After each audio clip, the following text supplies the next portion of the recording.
Pemirsa, seorang anak buah kapal harus ditarik paksa rekan kerjanya karena takut jarum suntik saat akan divaksin. Kegiatan vaksinasi ini pun digelar di TNI Angkatan Laut Lantamal 1 Balawan di Medan, Sumatera Utara.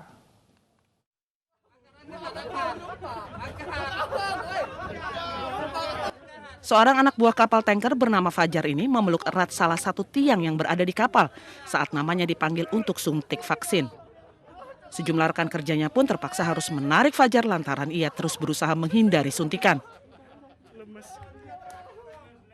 Setelah beberapa menit bertahan, ABK ini pun akhirnya berhasil dibawa ke petugas kesehatan Lantamal 1 Belawan untuk diperiksa tensi darah. Namun proses vaksinasi kembali tertunda sebab ABK ini kembali panik saat melihat jarum suntik. Para petugas pun berhasil menenangkan dan memintanya untuk minum air putih dan tak berapa lama pemuda ini berhasil disuntik vaksin. Kegiatan vaksinasi ini merupakan program Pekan Serbuan Vaksinasi TNI Angkatan Laut Lantamal 1 Belawan yang digelar secara jemput bola. Kapal patroli Lantamal 1 Belawan mendatangi masyarakat yang sulit untuk datang ke lokasi vaksin dan melakukan vaksinasi di tempat. Sesuai dengan arahan dari pemimpin, dalam ini Pemerintahan Angkatan Laut, kami melaksanakan fokus adalah di pelabuhan-pelabuhan dan juga di daerah pesisir, Kampung Bahari dan juga di komplek-komplek TNI Angkatan Laut yang ada di Belawan. Untuk dengan di pelabuhan sini kami selalu bekerjasama dengan Pelindung 1. Serbuan Pekan Vaksinasi Lantamal 1 Belawan ini merupakan dukungan penuh dalam percepatan program pemerintah menjalankan 1 juta vaksinasi dalam sehari. Warga yang belum vaksin diimbau untuk segera melakukan vaksinasi agar herd immunity segera tercapai. Dari Medan, Sumatera Utara, Yuda Bahar, iNews melaporkan. Pemirsa, dalam beberapa pekan terakhir, resep obat-obatan yang disebutkan untuk pengobatan COVID-19, khususnya bagi mereka yang menjalani isolasi mandiri, beredar di grup WhatsApp dan juga media sosial. Akibatnya, obat-obatan tersebut pun habis diburu warga.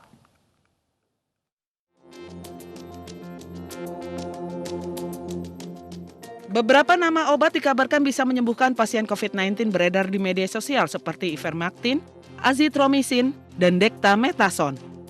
Namun dari sejumlah nama obat ini ternyata tidak boleh dikonsumsi sembarangan atau perlu adanya anjuran dari dokter.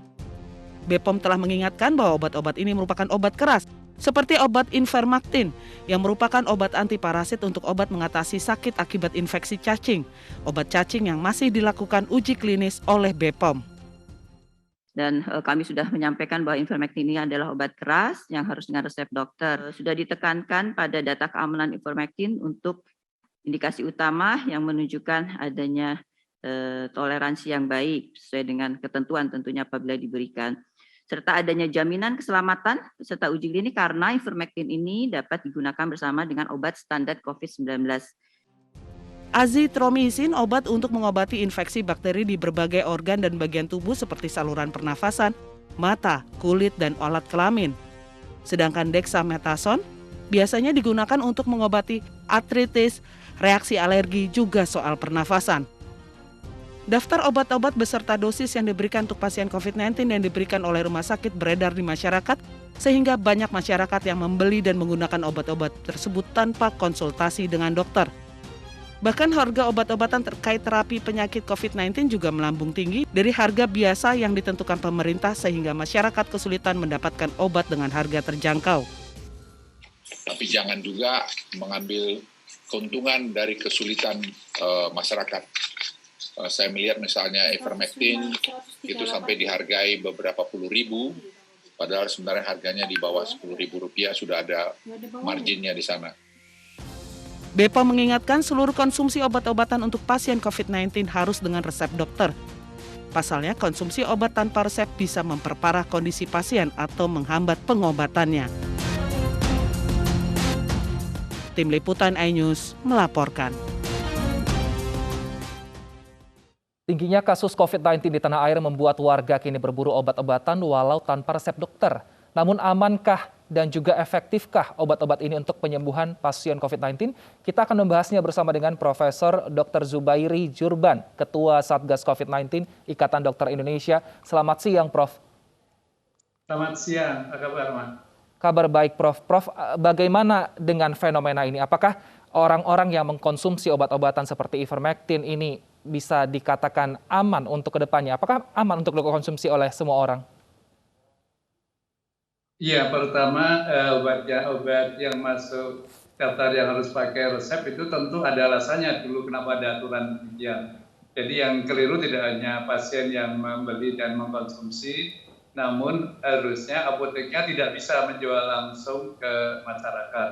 Harus dengan resep dokter, baik ivermectin, baik dexamethasone maupun azithromycin.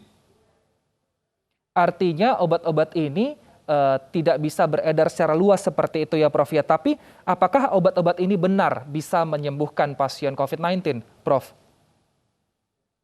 Iya, satu persatu. Kalau mengenai ivermectin kan sedang dilakukan uji klinik, sebentar lagi selesai, ya kita tunggu saja.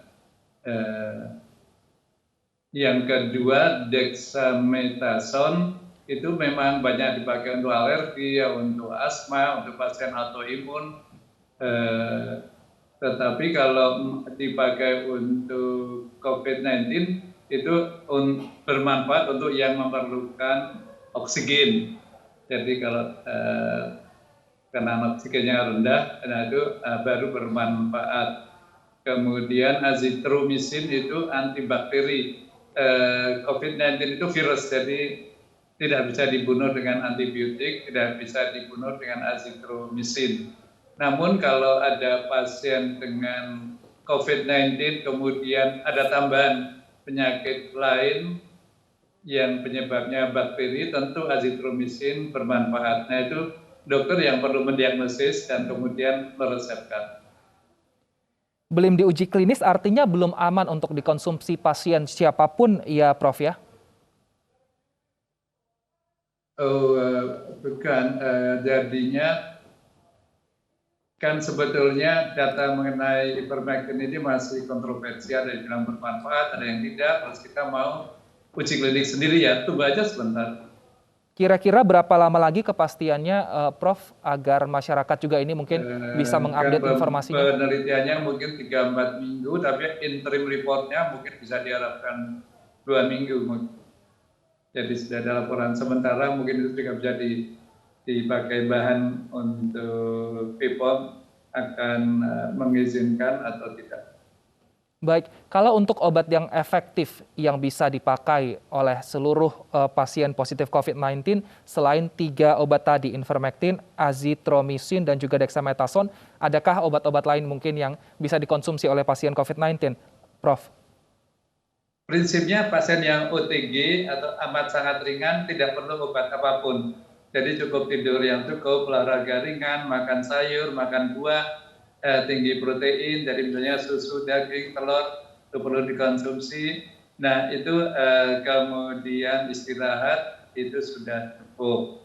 Sedangkan kalau untuk yang dirawat di rumah sakit, itu begitu masuk rumah sakit bila ada indikasi rawat, itu perlu diberi suntikan obat anti pembekuan namanya heparin, itu bermanfaat. Kemudian ada kalau diperlukan, kemudian ada beberapa obat antivirus, ada favipiravir, ada juga remdesivir, itu pada kondisi tertentu bermanfaat. Kemudian ada plasma konvalesen. Plasma konvalesen itu bermanfaat untuk pasien yang dirawat, yang bukan yang kritis, itu bermanfaat. Kemudian oksigen amat diperlukan kalau memang oximeternya rendah. Jadi bila pasien memerlukan oksigen ya harus diberi oksigen. Baik, Prof, sebenarnya permintaan dari 3 obat tadi ini banyak karena memang di media sosial beredar obat-obat yang diminum pasien dan pasiennya ini dinyatakan sembuh. Perlukah pemerintah turun tangan untuk mengatasi informasi yang beredar ini, Prof, di masyarakat sehingga tidak simpang siur seperti itu? Yang pasti pasien hanya butuh resep dari dokter gitu, Prof. Oh ya, pemerintah sudah turun tangan dan sudah ada aturan-aturan, jadi tinggal pembenahan, tinggal pendisiplinan saja. Tapi pemerintah sudah berkali-kali. Tapi juga tolong diingat, misalnya dulu di awal-awal pandemi ini kloroquine amat sangat diperlukan orang untuk mengobati. Namun penelitian-penelitian kemudian membuktikan tidak benar dan malah bisa berbahaya buat jantung, sehingga izinnya untuk mengobati COVID dicabut, tidak boleh lagi. Baik. Nah, yang artinya sekarang kita menunggu banget hasil penelitian yang ongoing yang sedang dikerjakan. Baik, terima kasih Profesor Zubairi Jurban, Ketua Satgas COVID-19 Ikatan Dokter Indonesia telah bergabung bersama kami di iNews Siang. Pemirsa, penjualan obat di Pasar Pramuka ramai seiring melonjaknya kasus COVID-19. Sejumlah warga bahkan nekat ingin membeli meski tanpa resep dokter. Sejak viralnya postingan sejumlah obat yang dikonsumsi pasien COVID-19, warga pun berbondong-bondong memburu sejumlah obat tersebut. Salah satu tempat berburu obat adalah Pasar Pramuka di Jakarta Timur. Sejumlah obat ini diantaranya adalah obat batuk, antibiotik, dan juga antivirus yang seharusnya dibeli dengan resep dokter. Sejumlah warga yang akan membeli sudah dilengkapi dengan resep dokter, namun tidak sedikit juga warga yang ingin membeli tanpa membawa surat dokter. Tidak hanya itu pemirsa, stok obat-obatan tersebut juga sudah mulai menipis bahkan kosong. Sementara untuk warga rata-rata telah mengalami kenaikan minimal 2 kali lipat dari harga sebelumnya. Apakah masih banyak warga yang berburu berburu obat tanpa resep dokter? Kita sudah terhubung dengan Ririn Oktaviani di Pasar Pramuka, Jakarta Timur. Selamat siang Ririn, apakah dari pagi tadi hingga siang ini Anda masih menemukan warga yang membeli obat tanpa resep di sana? Sebuah pesan yang berisikan beberapa obat yang dapat dikonsumsi oleh pasien COVID yang sedang melakukan isolasi mandiri. Saat ini banyak warga yang kemudian memburu obat-obat tersebut. Obat-obat tersebut diantaranya adalah anti radang, antivirus, dan juga seperti diantaranya adalah astromycin, dexamethasone, seperti itu. Dan di mana warga yang ingin membeli obat-obat tersebut harus dilengkapi dengan resep dokter. Banyak warga yang kemudian telah membawa resep dokter, namun tak sedikit pula warga yang ingin membeli tanpa dilengkapi dengan resep dokter. Penjual pun secara tegas menolak pembeli tersebut karena diwajibkan untuk dengan resep dokter. Namun Wilson, sayangnya ketersediaan obat-obat tersebut saat ini sudah mulai menipis, bahkan beberapa kios sudah tidak menjual lagi karena ketersediaannya kosong. Akibatnya banyak warga mengeluhkan bahwa obat-obat tersebut saat ini dijual dengan harga yang lebih mahal dari biasanya, bahkan mencapai 2 kali lipat dari harga semula. Selain itu dari pantauan kami masih banyak juga warga yang kemudian memburu tabung gas dan juga beberapa masker lainnya yang saat ini memang masih menipis, terutama adalah regulator bagi tabung gas. Dan selain itu juga banyak warga yang secara preventif membeli obat-obat seperti vitamin untuk melindungi imun keluarga mereka. Wilson. Terima kasih Ririn atas laporan Anda, selamat bertugas kembali. Pemirsa, puluhan tenaga kerja asal Cina dipulangkan ke negaranya. Informasi selengkapnya sesaat lagi, tetap di iNews Siang.